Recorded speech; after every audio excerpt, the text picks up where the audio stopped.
Hello students, welcome to the atomic physics series. हे आहे lecture number 18. Last lecture number 17 मध्ये आपण काय कम्प्लीट केलं? तर लास्ट लेक्चर नंबर 17 मध्ये आपण EMP मधला म्हणजे मॉलिक्युलर फिजिक्स मधला व्हायब्रेशनल स्पेक्ट्रावाला जो टॉपिक होता, म्हणजे डायटॉमिक मॉलिक्युल, जो तुमचा हेटेरोन्यूक्लियर डायटॉमिक मॉलिक्युल होता, तो व्हायब्रेट करत असताना त्या व्हायब्रेशनशी असोसिएटेड त्याचे व्हायब्रेशन जर का सिंपल हार्मोनिक असतील तर एनर्जी कशी कॅल्क्युलेट करायची, अनहार्मोनिक असतील तर एनर्जी कशी कॅल्क्युलेट करायची, हार्मोनिक असतील तर त्याची टर्म शिफ्ट, त्याच्याशी करस्पॉन्डिंग सिलेक्शन रूल, अनहार्मोनिक असतील तर त्याच्याशी करस्पॉन्डिंग एनर्जी, त्याच्याशी करस्पॉन्डिंग सिलेक्शन रूल आणि बाकी सर्व गोष्टी ज्यामध्ये एक आपला आयसोटोपिक इफेक्ट वगैरे जे टॉपिक्स होते ज्यावर बेस्ट क्वेश्चन्स एक्झाम मध्ये विचारू शकतात, तसे सर्व थिअरी पॉइंट्स आपण कव्हर केलेले होते. आता या लेक्चर मध्ये आपण डिस्कस करणार आहोत तुमचा रोटेशनल व्हायब्रेशनल स्पेक्ट्रा आणि रमन स्पेक्ट्रा. पहिला टॉपिक घेणार आहोत आपण या लेक्चर मध्ये, रोटेशनल व्हायब्रेशनल स्पेक्ट्रा. काय आहे?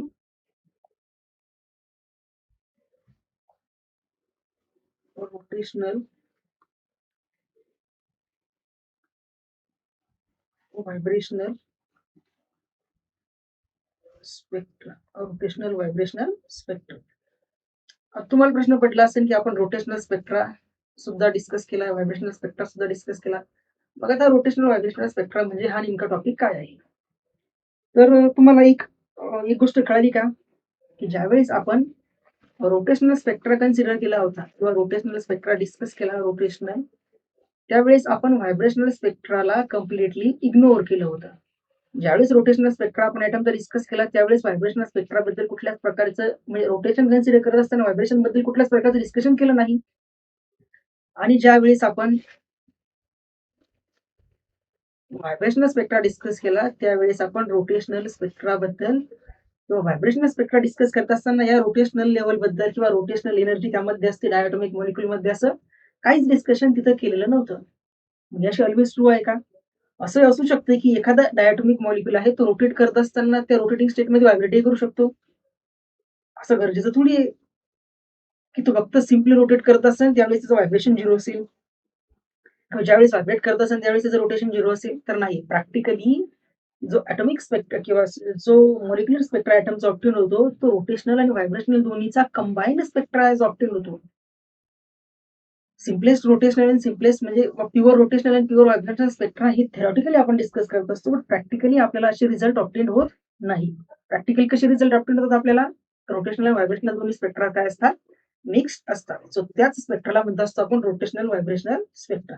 याबद्दल काही 2-3 थिअरी पॉइंट लिहून घेऊ आणि त्यानंतर रोटेशनल व्हायब्रेशनल स्पेक्ट्राच्या एनर्जी आणि टर्म शिफ्ट काय करू आपण डिस्कस करू. Okay.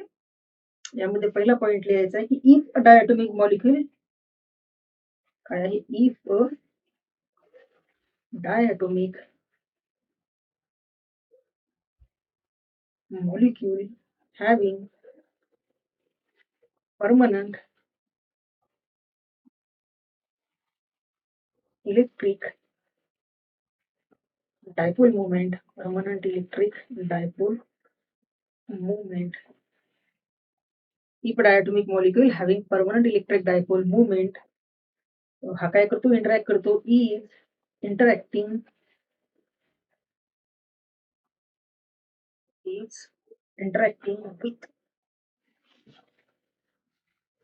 is interacting with electromagnetic wave, electromagnetic wave, और त्यालाच काय म्हणू शकतो आपण? रेडिएशन. इलेक्ट्रोमॅग्नेटिक वेव्ह किंवा radiation. Then due to oscillating electric field or due to fluctuating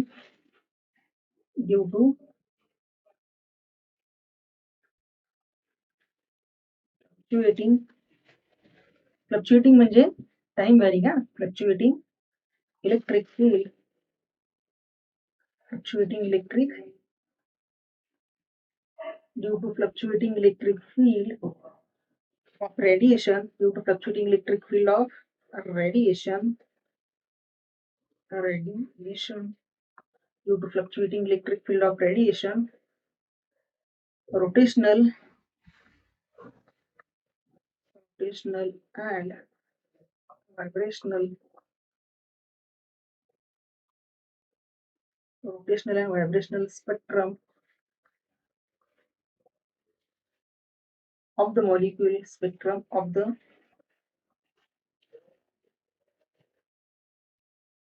molecule are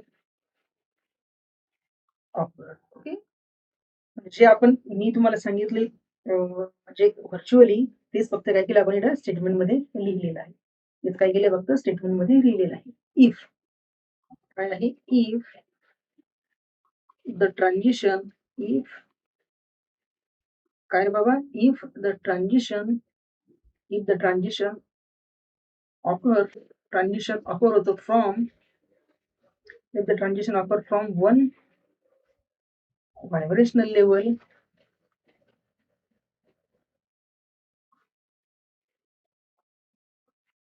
another vibrational level,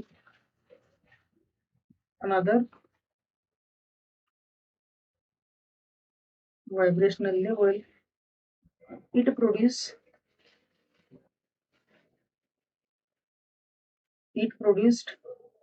vibrational spectra,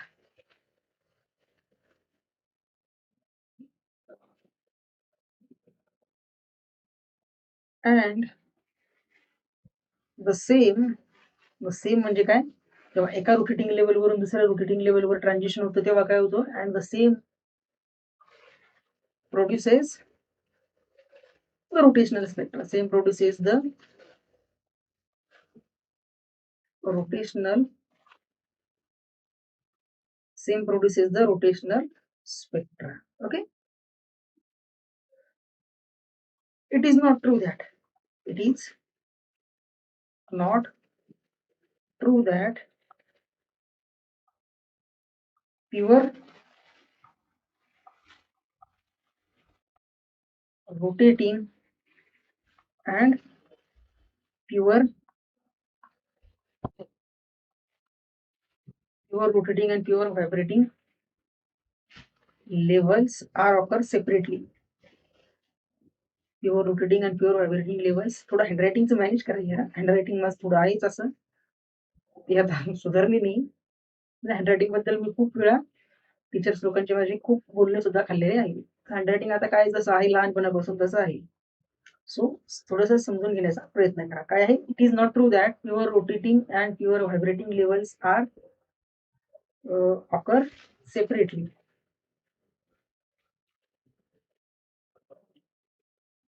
असं काय गरजेचं नाहीये. So during vibrational transition,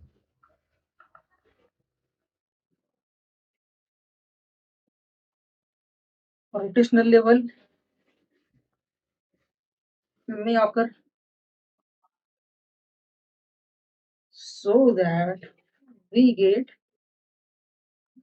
rotational vibrational spectra. Rotational vibrational spectra. Rotational vibrational spectra, which is implies that the energy of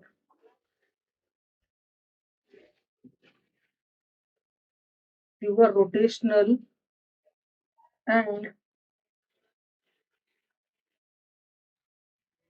unharmonic vibrational spectra of molecule is given by. याला theory point मध्ये मी तीच लिहून दिले जे तुम्हाला व्हर्च्युअली सांगितलेलं होतं.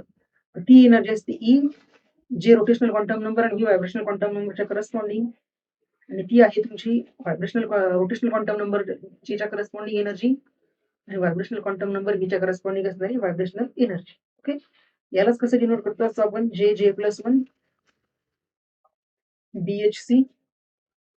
बी म्हणजे काय आहे, तर बी आहे तुमचा rotational constant plus v+½ omega EHC minus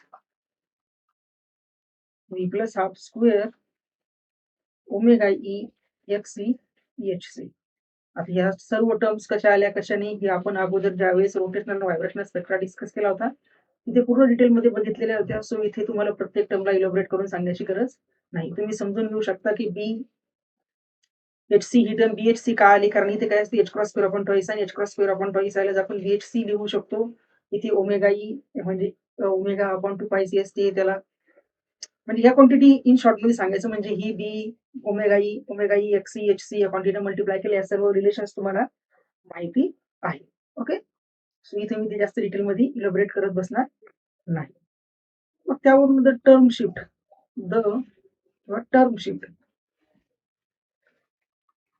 term shift आपल्यासाठी गरजेची. टर्म शिफ्ट असते एफ जे व्ही, ती टर्म शिफ्ट आहे तुमची E V plus E J upon H C आणि ती ऑप्शन होती तुम्हाला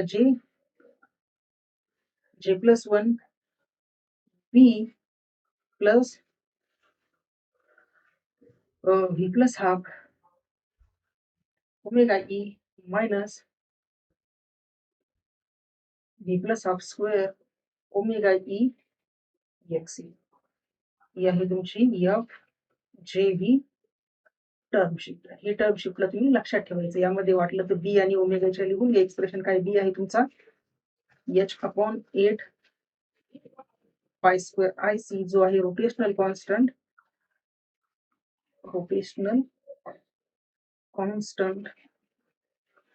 ओमेगा ई जो आहे याची व्हॅल्यू असते ओमेगा अपॉन 2 पाय सी ओमेगा अपॉन 2 पाय सी.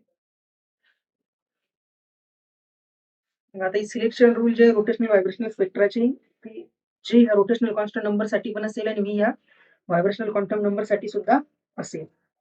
सो आता इथे काय करू आपण, for v is equal to 0, v is equal to 0 quantum नंबरच्या करस्पॉन्डिंग एनर्जी लेवल्स काय तुमच्या ई जे 0 म्हणजे व्ही ची सिम्प्लिसिटी ती व्ही ती काय करायचा 0 पुटअप करायचा. म्हणजे हा काय मिळेल तुम्हाला J plus one B plus half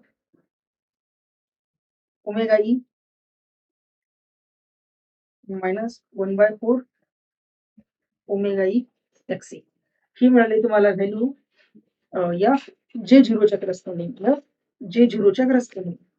zero म्हणजे काय केलं सिम्प्लिसिटी ती अगोदरच्या एक्सप्रेशन मध्ये व्ही होता तिथे व्हीच्या ठिकाणी 0 पुट केलं, व्हीच्या ठिकाणी 0 पुट केली. 0 काय ऑप्टेन होईल F00 मीन्स इथे काय J1 0 आहे B पण 0 आहे. याच्या करस्पॉन्डिंग काय ऑप्टेन होईल तुम्हाला फक्त simply half omega E minus 1/4 omega E x. F10 च्या करस्पॉन्डिंग काय ऑप्टेन होईल 2B plus half omega E minus 1/4 omega E x. F20 च्या करस्पॉन्डिंग काय ऑप्टेन होईल, तो जर व्हॅल्यू पुट अप केली 2 into 2 6 B plus half omega E minus 1/4 omega E x and so on. म्हणजे सिम्पली काय करता आपण अगोदरचं हे जे एक्सप्रेशन आहे एफ व्ही जे वाला यामध्ये व्ही ची व्हॅल्यू 0 पुट केली, इथे 0 आणि जे च्या व्हॅल्यू चेंज करत गेलो. ओके, ही झाली पहिली कंडिशन ज्यावेळेस व्ही ची व्हॅल्यू 0 होती. दुसरी कंडिशन ज्यावेळेस व्ही ची व्हॅल्यू आपण 1 पुट करू, व्ही ची व्हॅल्यू 1 पुट करू त्यावेळेस तुम्हाला काय होईल एफ J1 ही टर्म ऑप्टेन होईल ती असेल तुमची J plus one B plus 3/2 omega E minus 9/4 omega E X 9/4 omega E X. Yes, त्यानंतर नेक्स्ट F01 ही ऑप्टेन होईल तुम्हाला 3/2 omega E minus 9/4 omega E X. Third one F11 ही obtain होईल तुमची 2B plus 3/2 omega E minus 9/4 omega E X. Fourth one F 2 1 हे term obtain होईल 6B plus 3/2 omega E minus 9/4 omega E x 9/4 omega E x. मग आता यामध्ये selection rule बघा दोन आहे. काय selection rule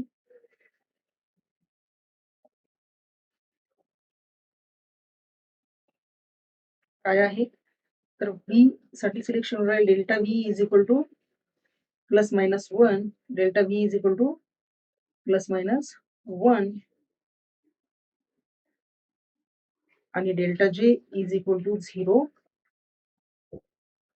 plus minus 1 delta V is equal to 0 plus minus 1. त्यामध्ये आता तुम्हाला पिक्युअर ब्रांचेस नावाचा एक कन्सेप्ट असतो. पिक्युअर ब्रांचेसचा कन्सेप्ट कसा होतो ज्या वेळेस डेल्टा V ची व्हॅल्यू असते +1 डेल्टा V ची व्हॅल्यू असते +1 डेल्टा J ची व्हॅल्यू असते -1 त्यावेळेस तुम्हाला प्री ब्रांच ऑफर होते. त्यावेळेस काय होती प्री ब्रांच ऑफर होते ज्या वेळेस डेल्टा V ची व्हॅल्यू असते +1 डेल्टा J ची व्हॅल्यू असते +1 त्यावेळेस R ब्रांच ऑप्टिम होते. R branch. थर्ड वन ज्यावेळेस डेल्टा V ची व्हॅल्यू असते +1 आणि डेल्टा J ची व्हॅल्यू असते 0 त्यावेळेस ऑप्टेन होती Q ब्रांच. पिक्युअर ब्रांचेस सिम्पली कशावर डिपेंड आहे तर पिक्युअर ब्रांचेस फक्त डिपेंड आहे या सिलेक्शन रूलच्या वेगवेगळ्या केसेस. ओके रोटेशनल व्हायब्रेशनल स्पेक्ट्राच्या करस्पॉन्डिंग सिलेक्शन रूल आणि पिक्युअर ब्रांचेसच्या करस्पॉन्डिंग कुठल्या सिलेक्शन रूल आहे तर ते तुम्ही लक्षात ठेवायचं आहे. त्यानंतर आहे आपला रमन स्पेक्ट्रा. नेक्स्ट आहे जो आहे रमन स्पेक्ट्रा.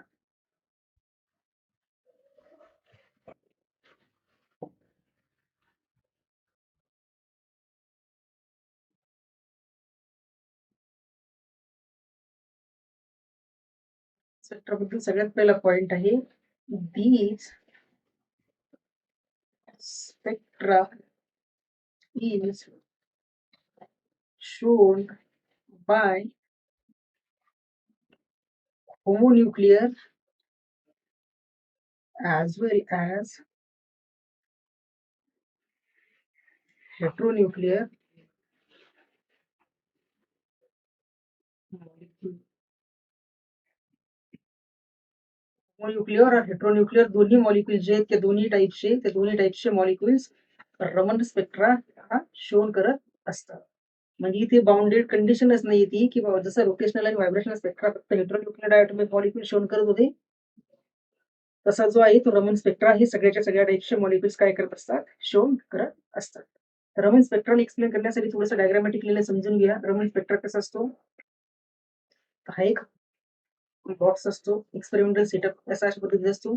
इकडून तुम्ही लांबडा वेव्हलेंथ न्यू फ्रिक्वेन्सी असणारे रेडिएशन इन्सिडेंट करतात म्हणजे फोटॉन काय करतात यावर इन्सिडेंट करतात.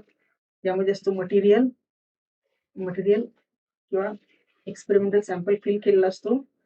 यापासून काय होतं रेडिएशन या मटेरियल सोबत इंटरॅक्ट होतं आणि यापासून दुसरं रेडिएशन लॅम्बडा प्राईम वेव्हलेंथ आणि न्यू प्राईम फ्रिक्वेन्सी असणारं रेडिएशन असणारा फोटॉन काय होतो रिलीज होतो. म्हणजे ई असते इन्सिडेंट फोटॉनची एनर्जी ज्याला आपण एच ने डिनोट करतो. तो इन्सिडेंट फोटॉन ह्या बॉक्समध्ये किंवा एक्सपेरिमेंटल सॅम्पल ज्याला आपण एक्सपेरिमेंटल सॅम्पल म्हणू एक्सपेरिमेंटल सॅम्पल सोबत हा इन्सिडेंट फोटॉन काय होतो इन्सिडेंट फोटॉन इंटरॅक्ट होतो. त्यामध्ये एनर्जी ट्रान्झिशन ऑफर होतं की याची एनर्जी याला देणे किंवा हा एक्सपेरिमेंटल सॅम्पल एनर्जी फोटॉनला देऊ शकतो किंवा फोटॉन एक्सपेरिमेंटल सॅम्पलला energy depending upon this two condition Raman spectra दोन तीन कॅटेगरीमध्ये डिवाइड केला जातो. त्यानंतर तुम्हाला काय होतो ई प्राईम म्हणजे एच न्यू प्राईम एनर्जी असणारा फोटॉन ऑप्टेन होतो. हा जो एक्सपेरिमेंटल सेटअप आहे एक्सपेरिमेंटल सेटअप तुम्ही ग्रॅज्युएशन लेवलमध्ये म्हणजे या टाईपचा एक्सपेरिमेंट रमन स्पेक्ट्राचा डिस्कस केलेला असेल. सो आपण एक्सपेरिमेंटल पॉईंटकडे नाही मूव्ह करणार. आपल्याला फक्त एक्सपेरिमेंटचे जे काही रिझल्ट ऑप्टेन होतात ज्या रिझल्ट वरून आपण Stokes line anti Stokes line आणि रिलेग लाईन स्टोक्स लाईन्स मध्ये काय होत असतं एनर्जी इन्सिडेंट जास्त असते त्या स्कॅटरची जास्त किंवा इन्सिडेंटची किंवा जो स्कॅटर्ड झाला त्याची जास्त असते, कोणाची एनर्जी कमी असते, कोणाची वेव्हलेंथ कमी असते, कोणाची फ्रिक्वेन्सी कमी असते. हे सर्व रिलेशन आपण लास्टली म्हणजे सर्वच्या सर्व रिझल्ट काय करणार आहोत, रमण स्पेक्ट्रोस्कोपीमध्ये डिस्कस करणार आहोत. यामध्ये घेऊ आपण पहिलं टर्मिनॉलॉजी सांगतो अगोदर की काय आहे लॅम्बडा. हे आहे incident photon wavelength. Incident photon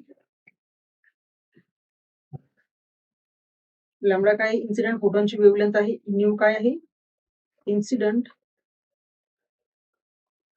photon frequency. Incident फोटॉनची फ्रिक्वेन्सी आहे. ई जी आहे ती आहे incident photon energy.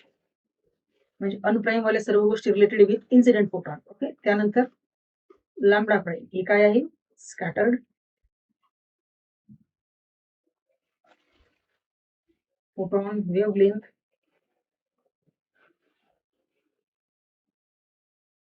New prime आहे scattered photon frequency. E prime आहे स्कॅटर्ड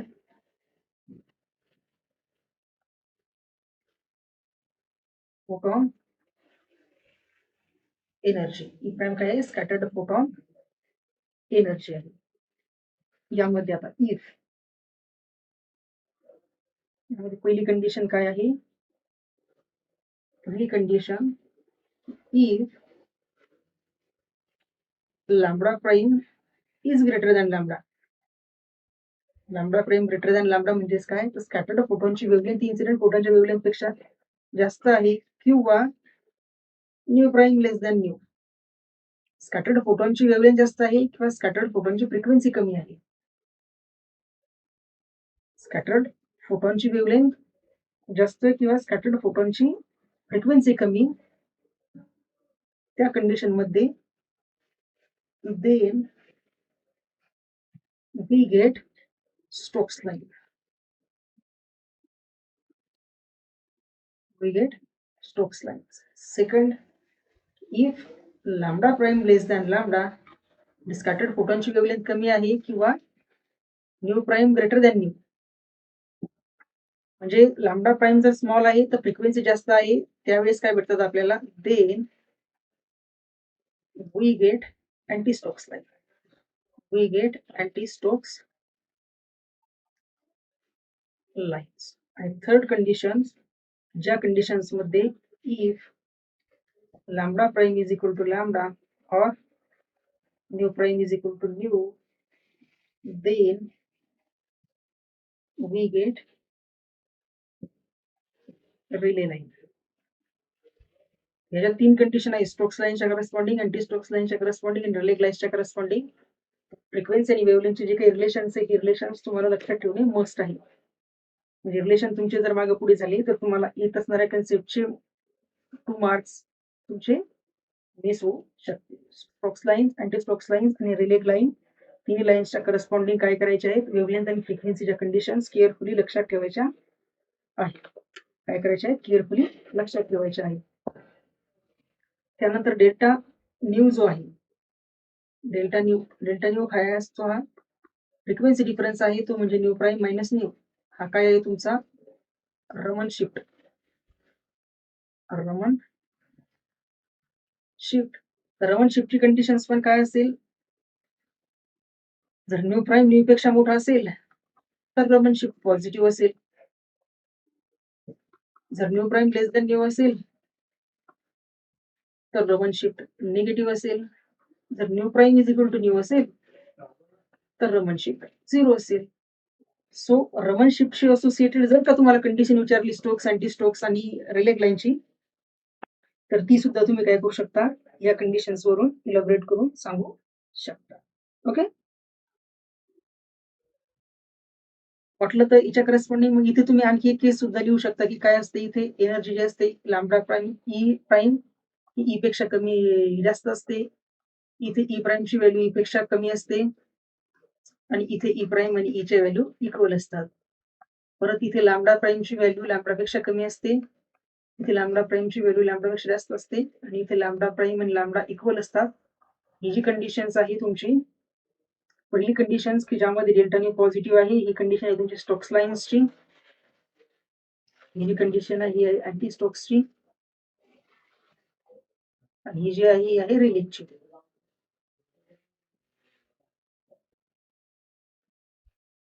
सो तुम्ही या पेजवर लिहिलेल्या ज्या सर्व गोष्टी आहेत या सर्वच्या सर्व गोष्टींना खूप केअरफुल लक्षात ठेवायचं आहे, कारण रमण स्पेक्ट्रावर आलेला क्वेश्चन तुम्हाला या फक्त सिम्पली या कंडिशन्स वरूनच तुम्ही इझिली सॉल्व्ह करू शकता.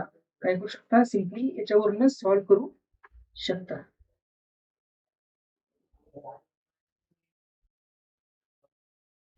वाटलं आणखी यामध्ये 2 पॉइंट्स आहेत, ते 2 पॉइंट्स पण लिहून घ्यायचे आहे. ते म्हणजे काय? Intensity. I stands for intensity. तर इंटेन्सिटी रिलेशन जे आहे ते अँटी स्टोक्सची इंटेन्सिटी, अँटी स्टोक्स लाईनची इंटेन्सिटी ही सर्वात कमी असते. अँटी स्टोक्सची इंटेन्सिटी सर्वात कमी असते दॅन इंटेन्सिटी ऑफ स्टोक्स, आणि सगळ्यात जास्त असते इंटेन्सिटी रिले लाईनची. रिलायन्सची इंटेन्सिटी सर्वात जास्त असते. त्यानंतर अँटी स्टोक्स लाईन्स जे आहेत,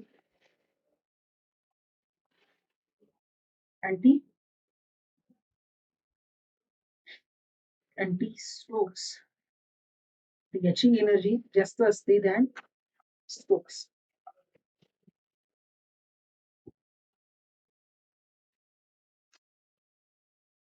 अँटी स्टोक्सची एनर्जी, अँटी स्टोक्स लाईन्सची एनर्जी ही स्टोक्स लाईन्सची एनर्जी पेक्षा जास्त असते, आणि इंटेन्सिटीज मधले तिन्हीच्या इंटेन्सिटीजचं हे रिलेशन आहे. रमन स्पेक्ट्रा जो आहे दोन कॅटेगरीमध्ये डिस्ट्रीब्युटेड होतो. एक असतो रमन रोटेशनल स्पेक्ट्रा. रमन स्पेक्ट्राचे 2 टाइप्स बघू आपण. पहिला आहे Raman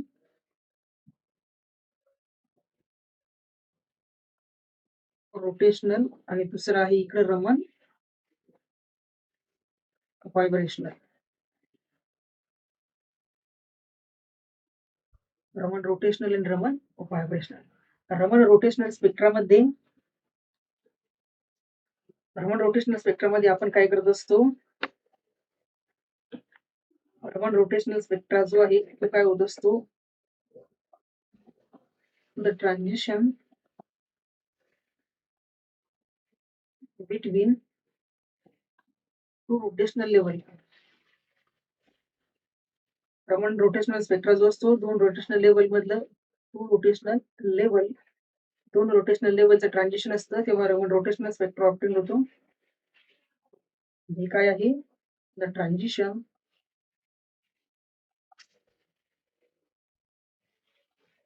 between two vibrational level. यामध्ये diatomic as a rigid rotator, diatomic as a rigid rotator म्हणून मॉलिक्यूल आपण यूज करत असतो. इथे diatomic as a simple harmonic oscillator. Okay, इथे सिलेक्शन रूल आहे. हा सिलेक्शन रूल लक्षात ठेवायचा आहे मस्ट. डेल्टा जी ची व्हॅल्यू असते 0 आणि +-2. रमन रोटेशनल स्पेक्ट्राच्या करस्पॉन्डिंग जो सिलेक्शन रूल आहे तो सिलेक्शन रूल बेस सेटमध्ये 2 वेळा क्वेश्चन आलेला आहे, आणि सिलेक्शन रूल डेल्टा व्ही चा आहे +-1. डेल्टा व्ही चा सिलेक्शन रूल आहे +-1. ओके, रमन रोटेशनल आणि रमन व्हायब्रेशनल स्पेक्ट्रा मधले हे जे 3 पॉइंट्स आहेत ते 3 पॉइंट्स लक्षात ठेवायचे आहे. आणि मोस्ट इम्पॉर्टंट म्हणजे लक्षात काय ठेवायचं आहे तर रमन रोटेशनल स्पेक्ट्राचा selection rule delta J is equal to 0 आणि +-. याच्यावर सेटमध्ये क्वेश्चन आलेले आहे. ओके, त्यानंतर हा जो आहे तुमचा delta nu,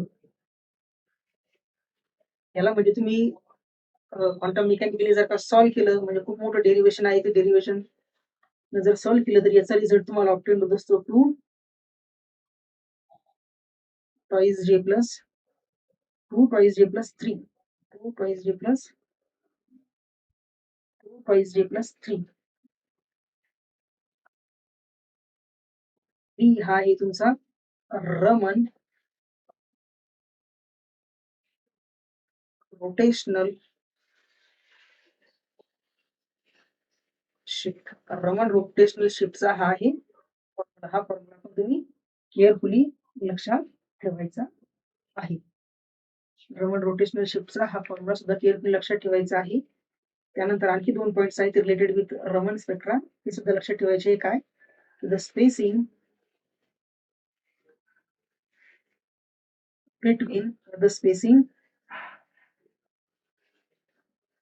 between first strokes and anti-strokes line. Rotational Raman स्पेक्ट्राच्या पहिली स्ट्रोक्स आणि पहिल्या अँटी स्ट्रोक्स लाईन्स मधलं जे स्पेसिंग असतं ते किती असतं? 12B. किती आहे स्पेसिंग? 12B. आणि दुसरा पॉइंट काय आहे? The spacing between the spacing between the spectral line of rotational spectra of Raman rotational spectra is the 4B. Spacing असतं 4B, बट पहिली स्ट्रोक्स आणि पहिल्या अँटी स्ट्रोक्स लाईन्स मधलं स्पेसिंग किती असतं? 12B. आणि पहिल्या लाईन नंतर बाकीच्या सर्व लाईन ज्या आहेत त्या काही तर 4B डिस्टन्स सेपरेटेड असतात. हा पॉईंट आणि हा पॉईंट या 2 पॉईंटवर रिलेटेड सुद्धा एमसीक्यू बनण्याचा चान्स आहे. या 2 पॉईंटला आपण काय करायचं? तुम्ही केअरफुली लक्षात ठेवायचं नाही. अशा पद्धतीने आपला मॉलिक्युलर स्पेक्ट्रोस्कोपीचा तुमचा vibrational spectra, rotational vibrational spectra आणि रमन स्पेक्ट्रामध्ये B Raman rotational, Raman vibrational, Stokes line, anti Stokes line, सॅक्रॅलिक लाईनच्या कंडिशन वगैरे सर्व टॉपिक्स म्हणजे थिअरी पॉइंट्स, ज्या थिअरी पॉइंट्सवर बेस सेटमध्ये प्रॉपरली एमसीक्यू बनवू शकतात, हे सर्व संपलेले आहेत. आता नेक्स्ट एका लेक्चरमध्ये आपण काय करू? तर जे काही प्रिव्हियस इयरचे क्वेश्चन्स आहेत ते प्रिव्हियस इयरचे क्वेश्चन्स डिस्कस करू आणि सोबत एका लेक्चरमध्ये आपण ESR NMR डिस्कस करू आणि 2 ते 3 लेक्चरमध्ये साधारणपणे 2 लेक्चरमध्ये किंवा 3 लेक्चरमध्ये आपण लेझरचा जो काही रिमेनिंग पार्ट आहे डिस्कस करू. Okay, so thank you. भेटूया लवकरच नेक्स्ट लेक्चरमध्ये.